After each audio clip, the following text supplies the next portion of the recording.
അറബികളും യമനന്മാരുമെല്ലാം ഇവിടെ കച്ചവടത്തിന് കടപ്പുറത്ത് വന്ന നാട്ടില് കോഴിക്കോടുകാര് വ്യാപാരികളെ കച്ചവടം പഠിപ്പിക്കാൻ വേണ്ടി ഒരു തന്നെ ലക്ഷക്കണക്കിന് രൂപ കൊടുത്ത് കൊണ്ടുവന്ന നാടുമാണ്. ഇതിനുള്ള സ്കില്ലില്ലാത്ത തെണ്ടികളായിട്ടുള്ള ബിസിനസ്സുകാരാ ഈ കസ്റ്റമറുടെ പുറകെ നടന്ന് തെണ്ടുന്ന. നാണമില്ലയോടെ നിനക്കൊക്കെ? ബിസിനസ്സുകാരെ എന്തിനാ തെണ്ടിയെന്ന് വിളിക്കുന്നത്?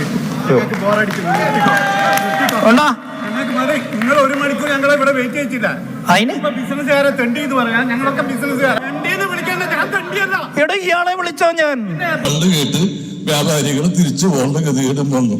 അപ്പൊ ഞാനോർത്ത് സാമൂതിരിയുടെ നാട്ടുകാർക്ക് കച്ചവടം ചെയ്യാൻ ഉപദേശകനും അങ്ങനെയുള്ള ആൾക്കാർ മണ്ടന്മാരാ. കോഴിക്കോട് ഇപ്പൊ പൊന്നും ചിങ്ങമാസം എന്ന് പറഞ്ഞ് കോഴിക്കോട്ടുകാര് കണ്ടുപിടിച്ചതാണ് പൊന്നും ചിങ്ങമാസം. ഈ അറബികളൊക്കെ ഈ കർക്കിടക മാസത്തില് ഇവിടെ പുറക്കടലില് നങ്കൂരമിട്ട് കിടക്കും ചിങ്ങം വെളുക്കാൻ വേണ്ടി. അപ്പൊ കടല് ശാന്തമാവുള്ളൂ.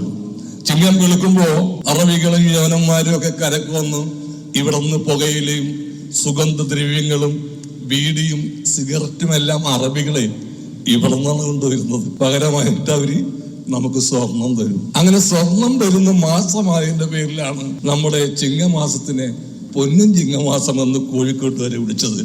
ആ വാർത്തയാണ് കേരളം മുഴുവൻ കവികളും ഗാനരചയിതാക്കളും പാടി നടക്കുന്ന പൊന്നും ചിങ്ങമാസം. അതിന്റെ ഉടമസ്ഥരും നിങ്ങളാണ്. കാലം പോയി. ഞാനിപ്പോ ഇതുപോലത്തെ സാംസ്കാരിക സദസ്സുകളൊന്നും ഇല്ല, ഒരാൾക്കും ഇല്ല. ആ സമയത്താണ് ഇങ്ങനെ ഒരു സംഭവത്തിന് തുടക്കം കുറിച്ചിരിക്കുന്നത്. ഞാൻ വായിച്ചു നോക്കി 7, 8, 10 ദിവസത്തെ പരിപാടികളും. ഇന്ന് സാംസ്കാരികമായിട്ട് ഒരു കൂട്ടായ്മക്ക് ജനങ്ങൾക്ക് സമയമില്ല. ഞാനും എന്റെ ഫോണും എന്തെങ്കിലും ജീവിതമായി എന്ന് വിശ്വസിക്കുന്ന ആളുകളാണ്. വേറെ ഒരാളായിട്ട് ബന്ധമില്ല.